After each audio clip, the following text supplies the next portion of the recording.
আপনারা দেখেছেন যে সাইদ রংপুরে কিভাবে তাকে সরাসরি গুলি করে হত্যা করা হয়েছে। এক ভয়াবহ এই রকম ঘটনা আমরা আমাদের জীবনে কখনো দেখিনি। বাংলাদেশের শিক্ষার্থীরা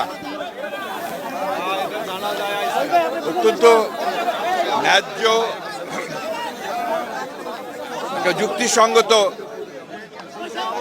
কোটার ব্যাপারে যে আন্দোলন করছিল সেই যৌক্তিক আন্দোলনে সরকার গত কয়েকদিন ধরে তার আইন শৃঙ্খলা রক্ষাকারী বাহিনী এবং তাদের রেলি দেওয়া আওয়ামী সন্ত্রাসীদের দিয়ে একটা ত্রাসের রাজত্ব সৃষ্টি করেছে।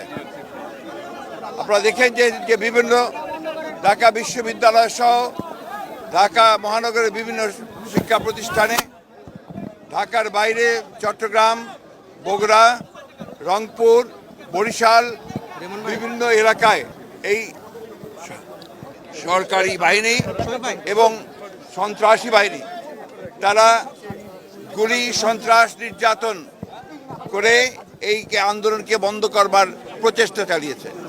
এবং এর ফলে আপনারা দেখেছেন যে 7টি তরুণ তাজা প্রাণ শিক্ষার্থী নিহত হয়েছে। আপনারা দেখেছেন যে সাইদ রংপুরে কিভাবে তাকে সরাসরি গুলি করে হত্যা করা হয়েছে। এক ভয়াবহ এই রকম ঘটনা আমরা আমাদের জীবনে কখনো দেখিনি। আজকে অত্যন্ত দুঃখের সঙ্গে বলতে হয় যে এই ধরনের যে দমন নীতি, এই ধরনের যে নির্যাতন, এই ধরনের যে হত্যা, গুম করে যে সরকার আজকে জোর করে ক্ষমতায় টিকে আছে। ছাত্রদের একটা ন্যায়সঙ্গত দাবি শুধু কোটার ব্যাপারে, এটা তারা আলাপ আলোচনার মধ্যেই শেষ করতে পারত, কিন্তু শুধুমাত্র তারা জেদের কারণে আজকে তারা এই একটা হত্যাকাণ্ড ঘটিয়েছে এবং হত্যাকাণ্ডের তীব্র প্রতিবাদ আমরা জানিয়েছি। আজকেও আমরা এই গায়েবী জানাজাতে আমরা এখানে এসেছিলাম। আপনারা দেখেছেন কিভাবে এই সমস্ত এই মসজিদেও তারা কিভাবে এটাকে তার এন্ট্রিকে বন্ধ করে দিয়ে আমাদের এখানে গায়েবী জানাতে তারা বিভিন্নভাবে বাধা প্রদান করেছে। আমরা এই তীব্র নিন্দা জানাচ্ছি এবং কয়েকজন গ্রেফতার হয়েছে।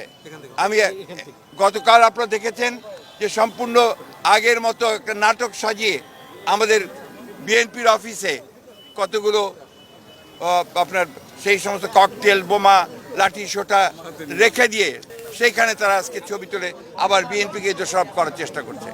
আমরা খুব দ্ব্যর্থ কণ্ঠে বলতে চাই যে এই আন্দোলনের সঙ্গে শিক্ষার্থীরা সরাসরি জড়িত। আমরা এই আন্দোলনের সঙ্গে কখনোই সরাসরি জড়িত নই। আমরা তাদেরকে নৈতিক সমর্থন দিয়েছি এবং সেই নৈতিক সমর্থন আমরা দিয়ে যাব, কারণ এটা আমরা মনে করি যে তাদের এই আন্দোলন যুক্তিসঙ্গত। আজকে আমি গতকালও আহ্বান জানিয়েছি, আজকে আহ্বান জানাচ্ছি। আমরা সমস্ত গণতন্ত্রের জন্য যারা আন্দোলন করছি সেই দলগুলো একসাথে আজকে আমরা গিয়ে জানাজা আমরা আদায় করেছি এবং আগামীকাল আমাদের কর্মসূচি থাকবে, সেটা আমি আপনাদেরকে পরে আবার